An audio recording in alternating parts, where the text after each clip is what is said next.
सवाल लेते हैं अभय पांडे जी का और उनका सवाल है बजाज हाउसिंग फाइनेंस पे। ये जानना चाहते हैं 500 शेयर हैं इनके पास 130 के भाव पे। 2 से 3 साल का इनका नजरिया है। तो पहली चीज कि इन्होंने क्या ठीक चुनाव किया है और 2 से 3 साल रहे तो किस तरह की उम्मीद रख सकते हैं।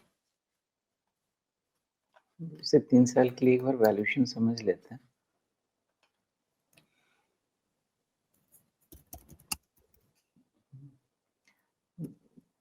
थोड़े से तो महंगे वैल्यूएशन जरूर लगेंगे यहाँ पे, और डेटा बहुत ज़्यादा नहीं है मेरे पास डिस्कस करने को, बट फिर भी अगर हम देखें कि इनका अगर इनकम ग्रो कर रहा है अगर 25% पे, और प्रॉफिट 587 करीब करीब 30 लेस देन 10%, वाई वाई अगर हम जाके देखें तो अच्छा है। तो मेरे हिसाब से अगर ग्रोथ देखा जाए तो फिर वैल्यूएशन बहुत ज़्यादा एक्सपेंसिव तो नहीं कह सकते हैं।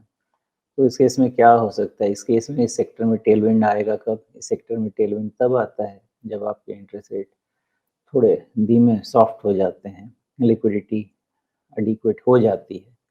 तो उस केस में इसको टेलविंड मिलना चाहिए। पेडिग्री अच्छी है, ब्रांड अच्छा है। इस वैल्यूएशन में अगर ग्रोथ अच्छा दिख गया तो एक्सपेंसिव वैल्यूएशन में भी खिंच जाएगा, बिकॉज सेक्टर टेलविंड मिलेगा इसको आने वाले समय में।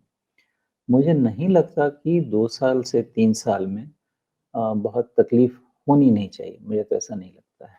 ओके, बाकी जी। अपना रिस्क अपने हाथ में रखिए, आप कंट्रोल करके रखिए।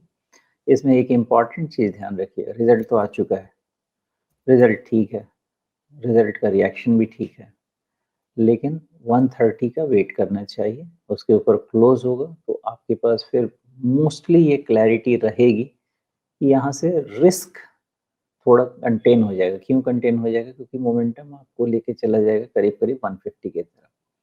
तो अगर 130 की चीज़ 150 की तरफ हो जाती है तो आपको 20 रुपए मिलते हैं। 20 रुपए मिलते हैं तो करीब करीब आपको 17% 18% के रेंज में मिल जाता है, तो वो आपका मार्जिन ऑफ सेफ्टी हो गया। ओके, इसलिए अगर थोड़ा सा स्ट्रैटेजिकली इसको प्ले करेंगे आप, तो शायद आप रिवार्ड बेटर ले पाएंगे और अपने रिस्क क्वेश्चन को थोड़ा सा बेटर मैनेज कर पाएंगे, ऐसा मैं समझता हूँ। जी। अच्छा, इसका आईपीओ कितना 70 के आसपास आया था ना शायद। नहीं याद है, लिस्टिंग ही खाली दिख रहा मुझे। आईपीओ जी। 75 था शायद, हाँ करेक्ट, नहीं 75 के नहीं, ठीक है, आसपास। 70 ही था। ओके। तो अच्छा। 70 का ये लिस्टिंग इसने काफी शानदार दी थी, लेकिन उसके बाद फिर वो सस्टेन नहीं कर पाया और फिर नीचे जाकर के इसने 100 के आसपास अपना बेस बनाया है।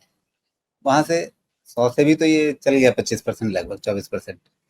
तो हम्म, क्या ये समझा जाए कि इसने बेस बना लिया है, कोई कटोरी वगैरह बनेगी आगे चल करके। नहीं बेस ठीक है। मैं एक्चुअली इस चीज़ को मैं इतना पॉजिटिव नहीं लेता था इस स्ट्रक्चर को, और अभी भी 130 के पहले इसको पॉजिटिव नहीं लेना चाहिए। मैं तो इसी थियरी से चलूंगा। रीज़न इज़ कि वैल्यूएशंस इसके ऑलरेडी इसके रिजल्ट्स को बेक इन कर रहे हैं, तो कोई खास नहीं है। थोड़ा करेक्शन हुआ मार्केट में, आपका रनिंग करेक्शन ही हुआ, तो उस केस में इसका भी रनिंग करेक्शन ही होगा ना।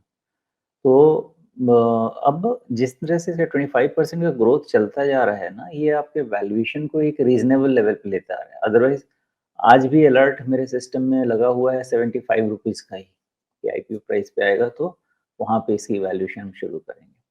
लेकिन जब देखते हैं कि फिर उसके बाद क्वार्टर निकल गया, 2 क्वार्टर निकल गया, तो फिर आपका 25-25% का ग्रोथ ऐड हो रहा है। जी। तो ये चीज़ें आपको कॉन्फिडेंस देती हैं कि हो सकता है कि जब सेक्टर टेलविंड मिले, तो ये और बेटर हो।